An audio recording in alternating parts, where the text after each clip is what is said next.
Hello everyone, कैसे हो आप सब। तो आज की इस वीडियो में मैं आपके साथ डिस्कस करने वाला हूँ कैसे मैंने बिना किसी कोचिंग के और जॉब करते हुए भी IBPS RRB स्केल 1 का एग्ज़ाम क्रैक किया है। ठीक, तो आप लोग पूरा वीडियो देखिएगा। मैं कोशिश करूँगा कि वीडियो ज़्यादा लंबी ना हो, और जो लोग भी चैनल पर नए हैं चैनल को सब्सक्राइब जरूर कर लेना, और जो बिगिनर्स हैं उनके लिए तो बहुत ज़रूरी है कि आप चैनल को सब्सक्राइब कर लो, क्योंकि आपके जो भी डाउट्स रहेंगे, आप फ्यूचर में जो भी टॉपिक पर वीडियो डिमांड करेंगे उस पर हम वीडियो बनाते रहेंगे। और जो लोग एग्ज़ाम दे रहे हैं 1-2 साल से, जिनका सिलेक्शन नहीं हो पा रहा है, वो लोग भी वीडियो को ज़रूर देखना। आपको कुछ ना कुछ इसमें सीखने को मिलेगा। हो सकता है कहीं आपकी स्टडी पे कोई कमी रह जा रही हो जिसकी वजह से आपका सिलेक्शन ना हो रहा हो। तो आप लोग पूरा वीडियो देखेंगे तो जो मेरा अनुभव रहा है उससे शायद आपको कुछ सीखने को मिलेगा। ठीक है, तो मैं वीडियो को शुरू करता हूँ। सबसे पहले हम बात करेंगे प्रीलिम्स की। देखिए, जब भी आप इस एग्ज़ाम को देते हैं तो जो ऑफिसर रैंक होती है यानी स्केल 1, जिसको आप PO भी बोलते हो, उसमें प्रीलिम्स होता है, मेंस होता है और इंटरव्यू होता है लास्ट में। ठीक, और जो क्लरिकल है यानी ऑफिस असिस्टेंट, उसमें प्रीलिम्स और मेंस होते हैं। तो सबसे पहले हम प्रीलिम्स की बात करेंगे कि प्रीलिम्स आप कैसे करोगे। देखिए, जो ग्रामीण बैंक का होता है और नेशनलाइज्ड बैंक का, दोनों में थोड़ा सा अंतर होता है, प्रीलिम्स और मेंस दोनों में। ठीक, जैसे प्रीलिम्स है, इसमें जो RRB वाला है यानी ग्रामीण बैंक का स्केल 1 और ऑफिस असिस्टेंट, इसमें क्या होता है, प्रीलिम्स में क्वांट और रीजनिंग आती है, और दोनों में 40-40 क्वेश्चंस होते हैं। क्वांट और रीजनिंग आती है, 40-40 क्वेश्चंस होते हैं, और इनमें कंपोजिट टाइम होता है 45 मिनट्स का, यानी 45 मिनट में आपको 80 क्वेश्चंस करने होते हैं। इसमें कोई इंडिविजुअल टाइम नहीं होता सब्जेक्ट वाइज, दोनों सब्जेक्ट के 80 क्वेश्चंस रहेंगे और आपको 45 मिनट दिया जाएगा। उस 45 मिनट में आपको 80 क्वेश्चंस को करना होगा। ठीक है, तो इसमें ये प्रॉफिट रहता है कि जो सब्जेक्ट आपकी स्ट्रॉन्ग है आप उसको पहले करो, और जो वीक है, तो मतलब एकदम से वीक रहेगी तब तो काम नहीं चलेगा, लेकिन थोड़ा एवरेज है तो आप उसके कुछ कम क्वेश्चंस करके स्ट्रॉन्ग वाले पार्ट के ज़्यादा क्वेश्चंस कर सकते हैं इसमें। ठीक, अभी मैं आपको थोड़ा सा ब्रीफ दे रहा हूँ, और लास्ट में मैं 6 मंथ की पूरी आपकी स्ट्रेटजी बताऊंगा कि आप कैसे 6 महीने जो आपके एग्ज़ाम को बचे हैं, जैसे अभी आप फरवरी से काउंट करोगे तो जुलाई तक 6 महीने हैं आपके पास, और अगस्त में शायद एग्ज़ाम होने स्टार्ट होंगे।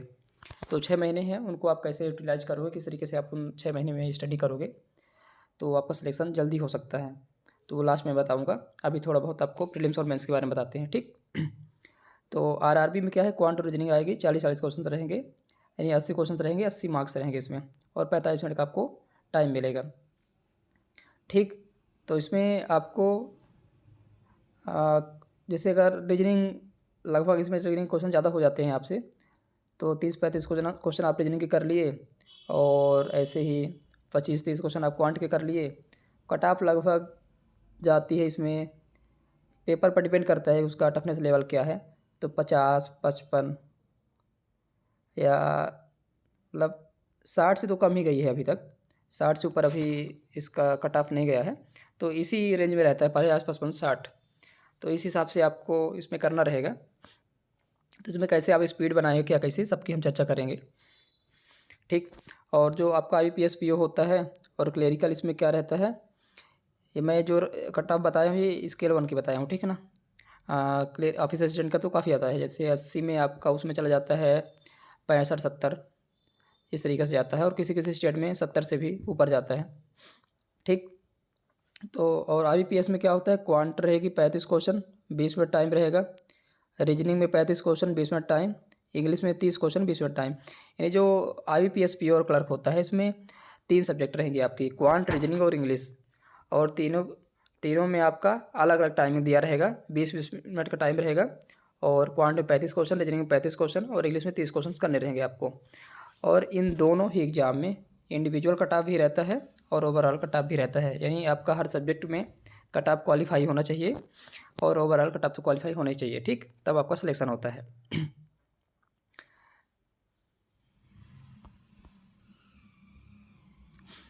तो देखिए, मैं भी इसमें 15 डेज़ की स्ट्रेटजी बता रहा हूँ कि जैसे आपका प्रीलिम्स होने वाला है उसके 15 दिन पहले आपको क्या करना है। आपको इस मतलब 15 दिन पहले जब आपको प्रीलिम्स है उस दौरान तक आप जो बेसिक है वो आप क्लियर कर चुके होंगे, और आपकी प्रैक्टिस भी हो चुकी होगी, और उसको मैं आपको लास्ट में बताऊँगा कैसे करनी है, आपको बेसिक कैसे तैयार करना है, ठीक। तो जब प्रीलिम्स के 15 दिन पहले आपको क्या करना है, अगर आप 1-2 बार एग्ज़ाम दे चुके हैं, अगर आपका बेसिक क्लियर है, तो आप मान लो कि आप 2 महीने में इस एग्ज़ाम को क्लियर कर सकते हो। 2 महीने में आप अगर अच्छे से आप स्टडी कर लो, तो आप इस एग्ज़ाम को क्रैक कर सकते हो।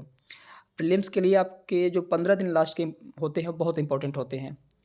उस दौरान आपको क्या करना चाहिए, वो आपको देखना है यहाँ पे, ठीक। तो सबसे पहले तो आपको डेली एक टेस्ट देना है।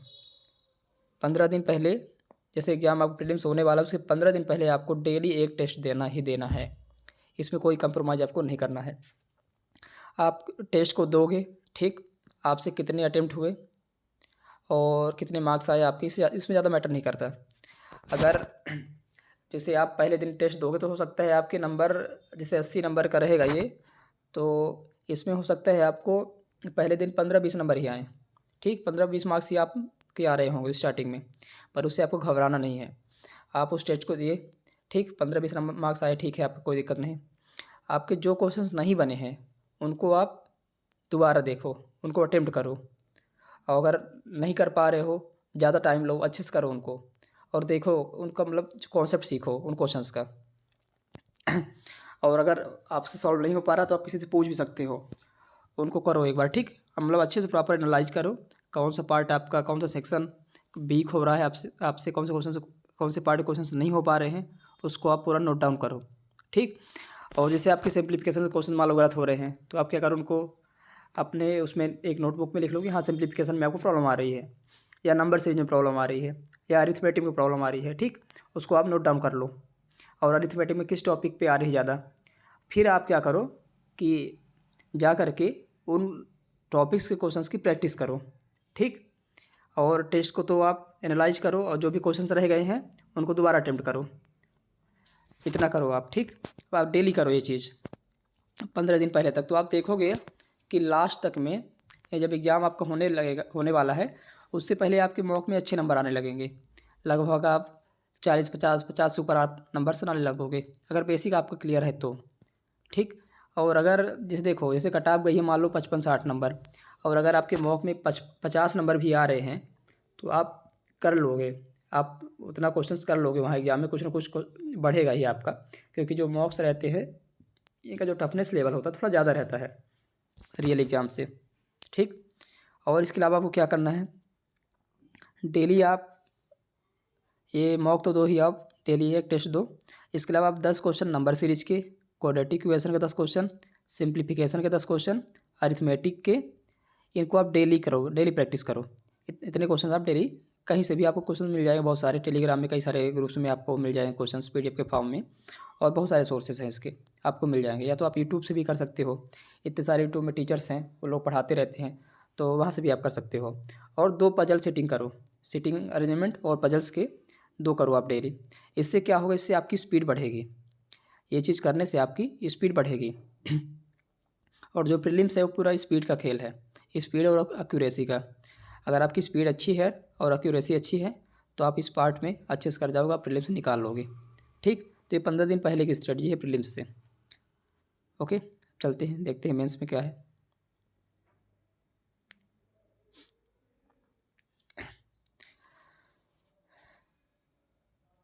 और एक चीज़ मैंने यहाँ आपको नहीं बताया, इंग्लिश के लिए आपको क्या करना है।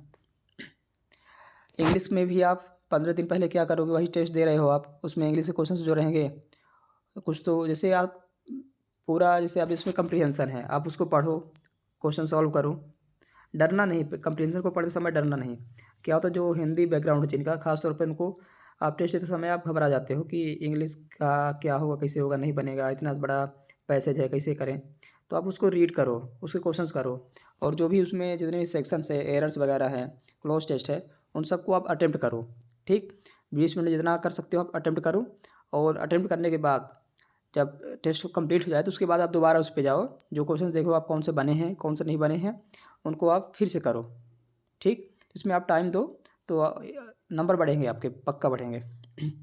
और 6 महीने आपको तैयारी करनी है इंग्लिश की, 6 महीने आप पढ़ोगे तो बहुत सारा अंतर आ जाएगा। आप जीरो हो इंग्लिश में तो भी आपके नंबर अच्छे आने लगेंगे। मेरे खुद के स्टार्टिंग में इंग्लिश में बहुत कम मार्क्स आते थे, मतलब कि मैं क्वांट रीजनिंग अच्छा कर लेता था, लेकिन इंग्लिश की वजह से एग्ज़ाम मेरे IPS वगैरह के रुक जाते थे। लेकिन अब आज के टाइम पे मेरे मतलब मान लो कि आप मेंस में भी 20-25 नंबर आराम से आ जाते हैं इंग्लिश सेक्शन में। ठीक, तो मैंने क्या स्ट्रेटजी अपनाई थी, कैसे मैंने किया था, वो सब आपको बताऊंगा 6 महीने का, जो लास्ट में बताऊंगा। देखिए मेंस में कौन कौन सब्जेक्ट रहती है? क्वांट होता है, रीजनिंग होती है, जनरल अवेयरनेस, इंग्लिश, हिंदी और कंप्यूटर। हिंदी और कंप्यूटर ही रहता है RRB वाले में, यानी ग्रामीण बैंक वाले में, और बाकी IPS में ये 4 सब्जेक्ट होती हैं, quant, reasoning, general awareness, English. और ग्रामीण बैंक में इंग्लिश या हिंदी का रहेगा, और कंप्यूटर में एक्स्ट्रा रहता है।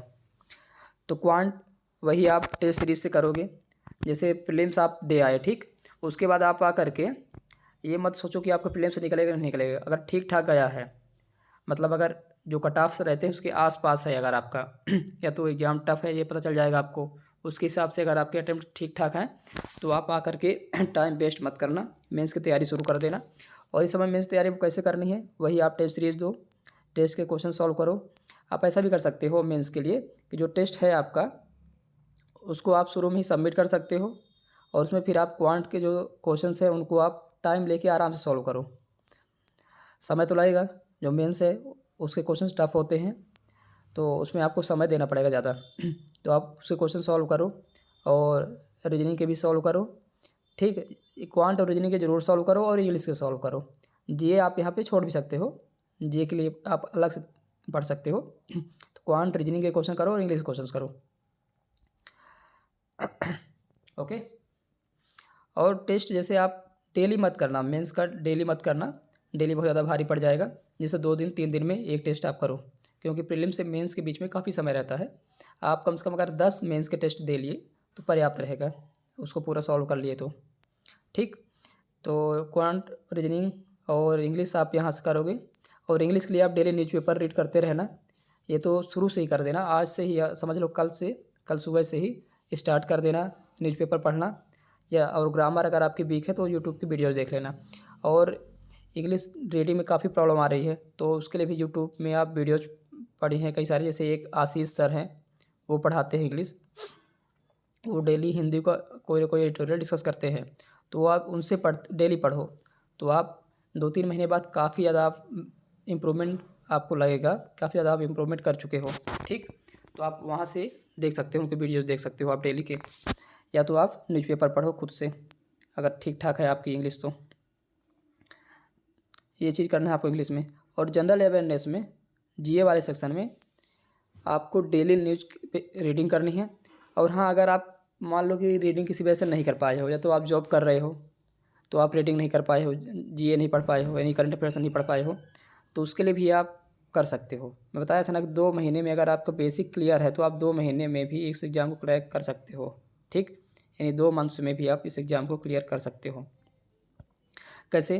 जब आपका प्रीलिम्स ख़त्म हो जाए उसके बाद अड्डा है एक, अड्डा की वेबसाइट, ये बहुत काम आने वाली है अड्डा की, अड्डा 24/7।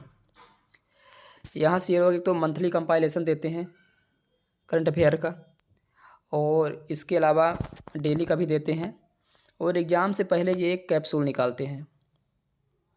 ठीक, कैप्सूल निकालते हैं।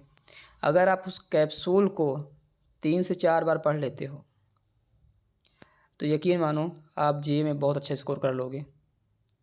मतलब 20-25 नंबर तो आपके कहीं नहीं गए हैं अगर आप इस कैप्सूल को अच्छे से कर लिए तो। उससे पहले आप वर्किंग है तो भी आप डेली का न्यूज़ थोड़ा बहुत तो देख ही सकते हैं, और मंथली का मालूम नहीं पढ़ पा रहे हो तो भी कोई दिक्कत नहीं है। लेकिन अगर आप इस कैप्सूल को पढ़ लेते हो 3-4 बार तो आपके 20-25 मार्क्स आ जाएंगे आराम से।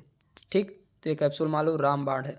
इसके अलावा दूसरी वेबसाइट्स भी हैं, वो भी कैप्सूल्स निकालती हैं, तो वहाँ से भी आप पढ़ सकते हो, पर इसका ज़रूर पढ़ना एक बार।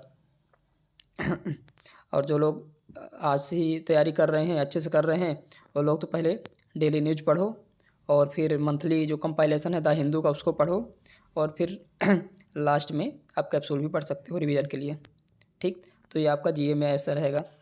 और जीए को आप अच्छे से करो, जीए ही आपका स्कोर बढ़ाएगा, इसी से आपको सिलेक्शन मिलेगा।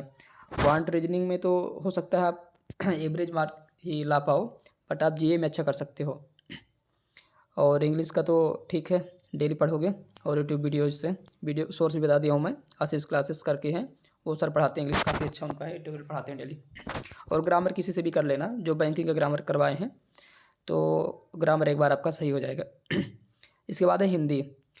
ग्रामीण बैंक वालों के लिए हिंदी क्या है, आप जो हिंदी के न्यूज़पेपर है उनसे आप ट्यूटोरियल पढ़ के कर सकते हो, या तो कोई बुक है जिसमें थोड़ा कठिन हिंदी वर्ड्स हो, उनको आप पढ़ो, डेली रीड करो, तो मैं थोड़ा स्पीड आ जाए आपकी हिंदी पढ़ने की। मतलब जो नॉर्मल हिंदी है उसकी नहीं, सामान्य हिंदी नहीं, जो विशिष्ट हिंदी है, यानी जिसके वर्ड थोड़ा टफ रहें, तो उस तरह की हिंदी आती है, बहुत ईजी नहीं आती है। ठीक, तो हिंदी भी आपको तैयारी करनी पड़ेगी, इसके लिए कोई प्रॉपर सोर्स मेरे पास नहीं है, बट ये है कि जैसे आरबीआई के सर्कुलर वगैरह अगर हिंदी में मिल जाएँ, ठीक, या कोई भी जैसे बैंक के सर्कुलर्स होते हैं वो हिंदी में, वो थोड़ा उनमें अच्छी लैंग्वेज रहती है, और कोई बुक हो हिंदी की जिसमें लैंग्वेज अच्छी हो, या कोई न्यूज़पेपर हो, उससे आप कर सकते हो हिंदी। और कंप्यूटर के लिए आप क्या करो, परीक्षा मंथन या अरिहंत, ये दो में से कोई बुक ला लो और इसको एक बार पूरा रीड कर डालना। परीक्षा मंथन मतलब काफ़ी अच्छी बुक है, आप पढ़ोगे ना एकदम पूरी सारी चीज़ समझ में आएगी आपको। वहाँ से अगर आप पूरा पढ़ लिए हो तो कंप्यूटर में आपको ठीक ठाक नंबर मिल जाएंगे, जितना चाहिए उतना नंबर आपको मिल जाएगा यहाँ से। ठीक, तो इस तरीके से आप मेंस की तैयारी कर सकते हैं। प्रीलिम्स से मेंस के बीच में जो समय होता है वहाँ पर आपको इस तरीके से पढ़ना है। और जैसे अभी से अगर आप तैयारी कर रहे हो, बिगिनर्स हैं, तो आपके पास 6 महीने का समय है, तो इस 6 मंथ को आप कैसे यूटिलाइज कर सकते हो, मतलब अगर आप सीरियसली पढ़ो इस 6 मंथ में, तो आप कोई ना कोई एग्ज़ाम जो बैंक का है उसको आप क्लियर कर ही लोगे। क्लर्क या पीओ, आईबीपीएस के हैं, आरआरबी के हैं, एसबीआई के हैं, इनमें से किसी न किसी एग्ज़ाम को आप पक्का निकाल लोगे अगर आप 6 महीने ढंग से पढ़ लेते हो तो। और कैसे देखिए तैयारी करनी है आपको, सबसे पहले तो इंग्लिश आपको, अगर इंग्लिश वीक है आपकी, तो आप इंग्लिश को डेली पढ़ना शुरू कर दो। 2 घंटे आप अभी इंग्लिश को दो, 2 घंटे आप डेली इंग्लिश को दो। और अभी आप क्या करो, यूट्यूब की वीडियोज़ देखो, वही आशीष क्लासेस आप देख सकते हो। इसके अलावा या दूसरे जो भी ट्यूटोरियल पढ़ा रहे हो जो आपको पसंद हो, आप उनसे कर सकते हो। तो अभी आप न्यूज़पेपर मत पढ़ना, आपको समझ में नहीं आएगा अगर वीक है इंग्लिश आपकी, तो आप यूट्यूब की वीडियोज़ देख सकते हैं। डेली ट्यूटोरियल जो पढ़ाते हैं उसमें क्या है, ट्यूटोरियल पढ़ाते हुए कुछ मीनिंग्स भी बताते हैं, तो मीनिंग को आप पूरा रटने की जरूरत नहीं, मीनिंग को बस आप समझते जाओ कि जो वो पैराग्राफ पढ़ा रहे हैं उससे मतलब उस कंटेक्स्ट में क्या उसका मीनिंग का अर्थ निकल रहा है, आप ये सीखने का प्रयास करो। यहाँ बैंकिंग में ज़्यादा वर्ड्स का जो मीनिंग है उनकी ज़्यादा ज़रूरत नहीं पड़ती है, अगर आप पैसे से समझ लिए हो तो आप आंसर कर पाओगे, और जो 2-3 वोकैब क्वेश्चंस रहते हैं उनको भी आप उसी से कर लोगे। ठीक, तो वीडियो जो आप देखते जाओ, और जैसे अगर लगातार ट्यूटोरियल्स में क्या होता है, मीनिंग्स रिपीट भी होती हैं। अगर आप 4-5 महीने ये ट्यूटोरियल पढ़ लिए हो ना, तो मीनिंग्स, बहुत सारी मीनिंग्स बार बार रिपीट होती है, तो आपको अपने आप याद हो जाती हैं, और वहाँ से आपकी इंग्लिश काफ़ी इंप्रूव हो जाएगी। और बेसिक ग्रामर एक बार जरूर तैयार कर लेना। अभी आपके पास 6 महीने हैं, बहुत सारा समय है। आप डेली यूट्यूब वीडियोज़ देखो, 2-3 महीने वीडियोज़ देखो, उससे आपका थोड़ा सा पकड़ बन जाएगी। तो फिर उसके बाद आप कोई न्यूज़पेपर भी पढ़ने लगना। न्यूज़पेपर में आपको क्या पढ़ना है, कोई आर्टिकल पढ़ना है, ठीक, कोई ना कोई आर्टिकल आप पढ़ो वहाँ से।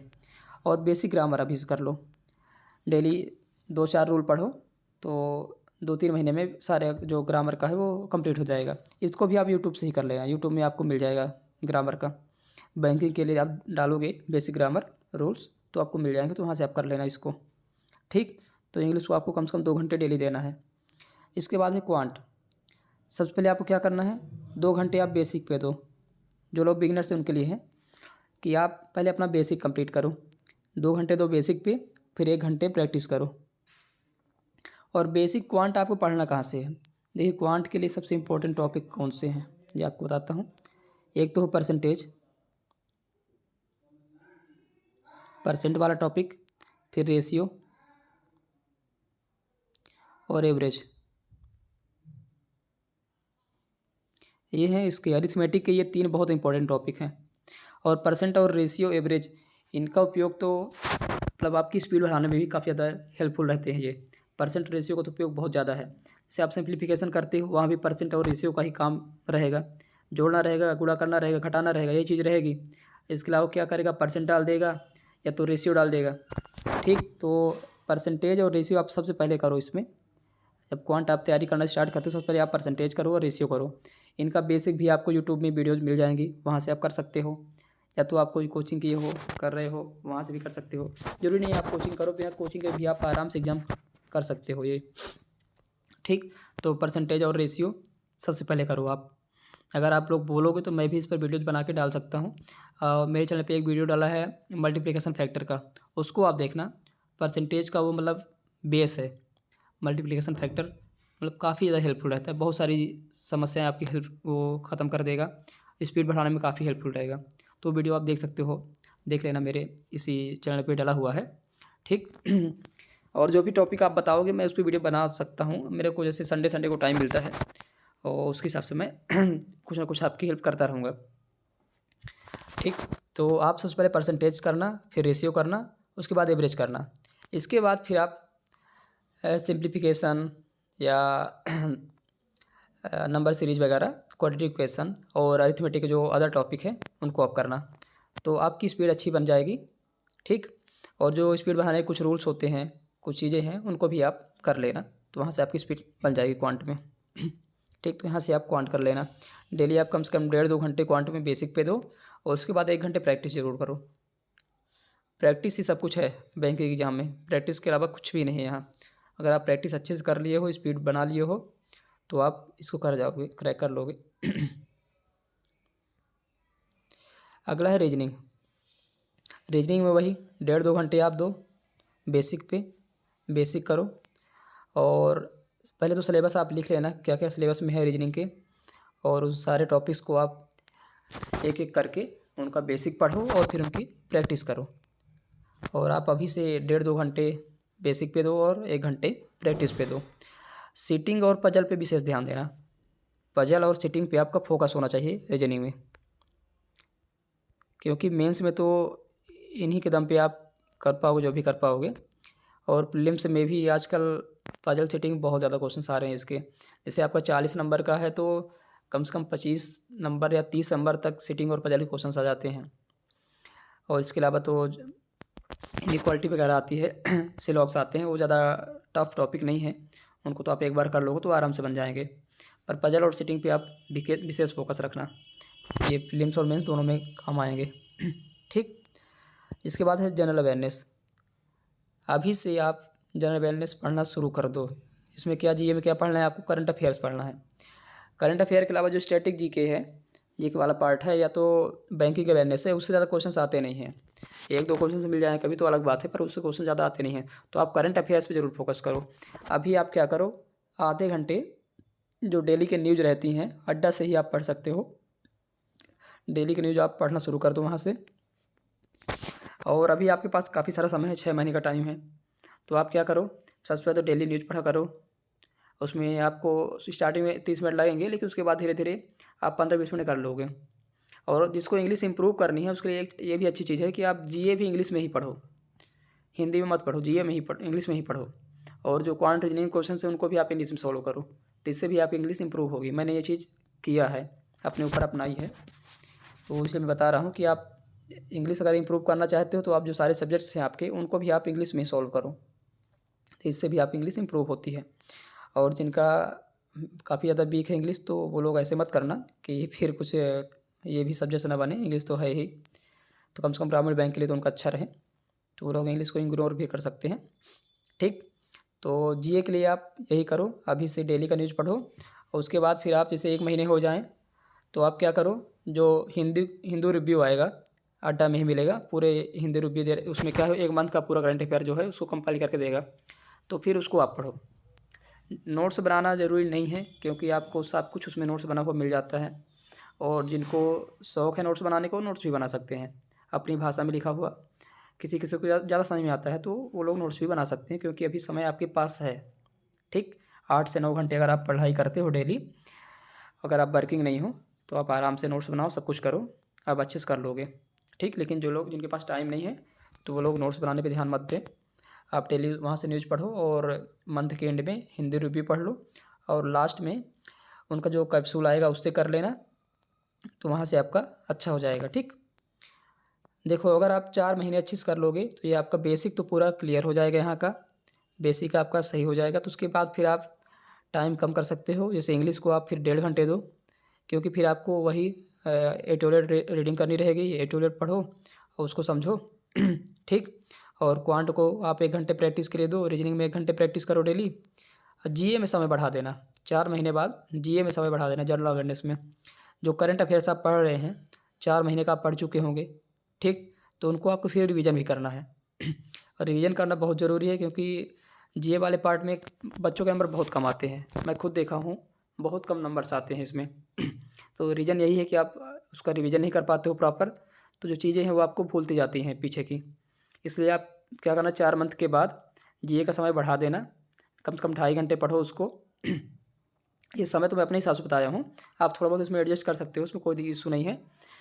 बट यहाँ पे आप करंट अफेयर को पढ़ने के लिए क्या है, आपको रिवीजन जो है उसको आप करना स्टार्ट कर देना। जो भी पिछला आप 4 महीने के पढ़ चुके हैं उसको एक बार रिवाइज कर डालना पूरा।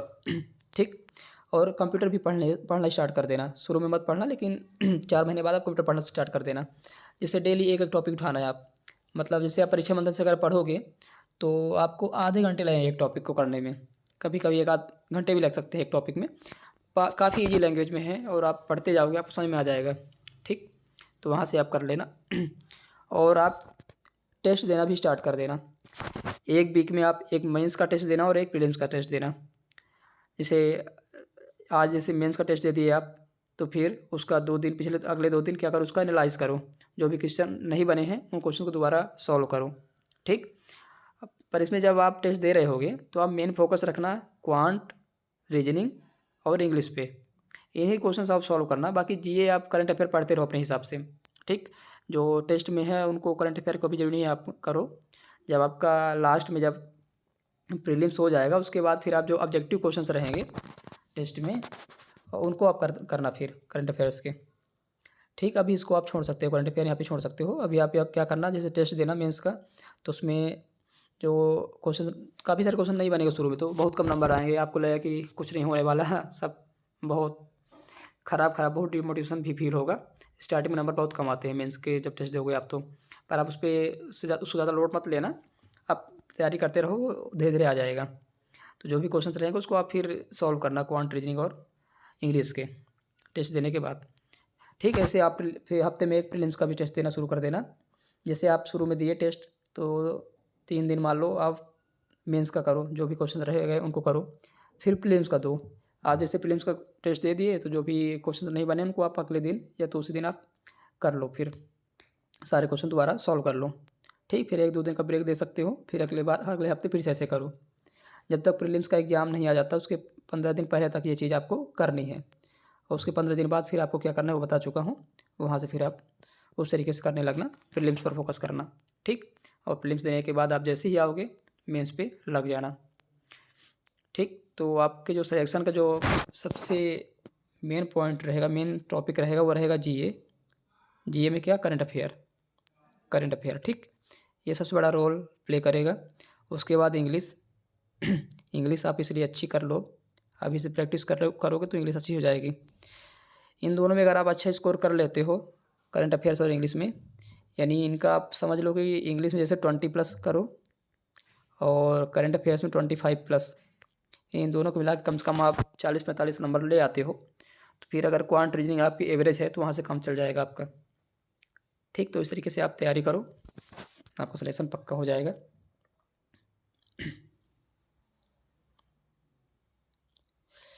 ओके। तो आपकी वीडियो कैसी लगी आप कमेंट कर जरूर बताइएगा।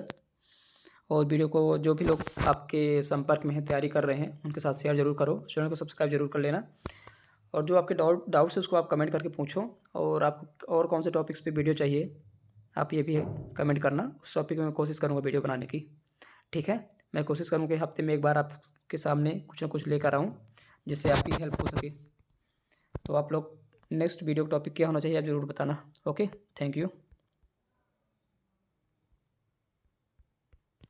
आपका दिन शुभ हो।